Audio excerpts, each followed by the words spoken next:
യെശയ്യാവ് അധ്യായം 2. ആമോസിൻ്റെ മകനായ യെശയ്യാവ് യഹൂദയെയും യെരൂശലേമിനെയും പറ്റി ദർശിച്ച വചനം. അന്ത്യകാലത്ത് യഹോവയുടെ ആലയമുള്ള പർവ്വതം പർവ്വതങ്ങളുടെ ശിഖരത്തിൽ സ്ഥാപിതവും കുന്നുകൾക്ക് മീതെ ഉന്നതവുമായിരിക്കും. സകല ജാതികളും അതിലേക്ക് ഒഴുകിച്ചെല്ലും. അനേക വംശങ്ങളും ചെന്ന്, വരുവിൻ, നമുക്ക് യഹോവയുടെ പർവ്വതത്തിലേക്ക്, യാക്കോബിൻ ദൈവത്തിൻ്റെ ആലയത്തിലേക്ക് കയറി ചെല്ലാം. അവൻ നമുക്ക് തൻ്റെ വഴികളെ ഉപദേശിച്ചു തരികയും നാം അവൻ്റെ പാതകളിൽ നടക്കുകയും ചെയ്യും എന്നു പറയും. സിയോനിൽ നിന്ന് ഉപദേശവും യെരൂശലേമിൽ നിന്ന് യഹോവയുടെ വചനവും പുറപ്പെടും. അവൻ ജാതികളുടെ ഇടയിൽ ന്യായം വിധിക്കുകയും ബഹുവംശങ്ങൾക്ക് വിധി കൽപ്പിക്കുകയും ചെയ്യും. അവർ തങ്ങളുടെ വാളുകളെ കൊഴുക്കളായും കുന്തങ്ങളെ വാക്കത്തികളായും അടിച്ചു തീർക്കും. ജാതി ജാതിക്ക് നേരെ വാളോങ്ങുകയില്ല. അവർ ഇനി യുദ്ധം അഭ്യസിക്കുകയുമില്ല.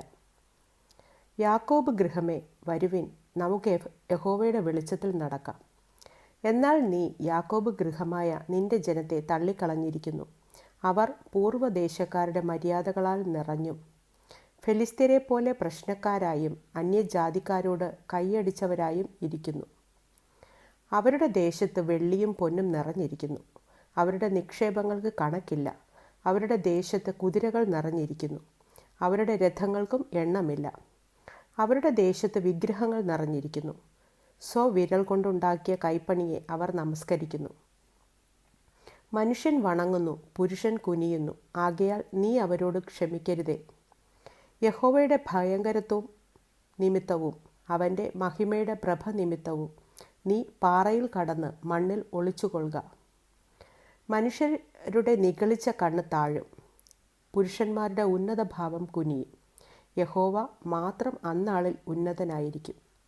സൈന്യങ്ങളുടെ യഹോവയുടെ നാൾ ഗർവവും ഉന്നതഭാവവുമുള്ള എല്ലാറ്റിന്മേലും നിഗളമുള്ള എല്ലാറ്റിന്മേലും വരും. അവ താണുപോകും. ലെബാനോനിലെ പൊക്കവും ഉയരവുമുള്ള സകല ദേവദാരുക്കളിന്മേലും ബാശാനിലെ എല്ലാ കരുവേലകങ്ങളിന്മേലും ഉയർന്നിരിക്കുന്ന സകല പർവ്വതങ്ങളിന്മേലും ഉയരമുള്ള എല്ലാ കുന്നുകളിന്മേലും ഉന്നതമായ സകല ഗോപുരത്തിന്മേലും ഉറപ്പുള്ള എല്ലാ മതിലിന്മേലും എല്ലാ തർഷീഷ് കപ്പലിന്മേലും മനോഹരമായ സകല ശൃംഗാര ഗോപുരത്തിന്മേലും വരും.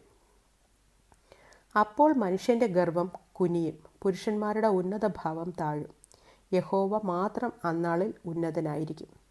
മിഥ്യാമൂർത്തികളോ അശേഷം ഇല്ലാതെയാകും.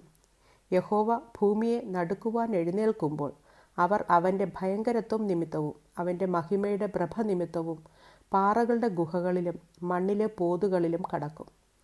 യഹോവ ഭൂമിയെ നടുക്കുവാൻ എഴുന്നേൽക്കുമ്പോൾ അവൻ്റെ ഭയങ്കരത്വം നിമിത്തവും അവൻ്റെ മഹിമയുടെ പ്രഭ നിമിത്തവും പാറകളുടെ ഗഹ്വരങ്ങളിലും പൊട്ടിയ പാറകളുടെ വിള്ളലുകളിലും കടക്കേണ്ടതിന് തങ്ങൾ നമസ്കരിപ്പാൻ വെള്ളികൊണ്ടും പൊന്നുകൊണ്ടും ഉണ്ടാക്കിയ മിഥ്യാമൂർത്തികളെ മനുഷ്യർ ആ നാളിൽ തുരപ്പനെലിക്കും നരിച്ചീറിനും എറിഞ്ഞുകളയും.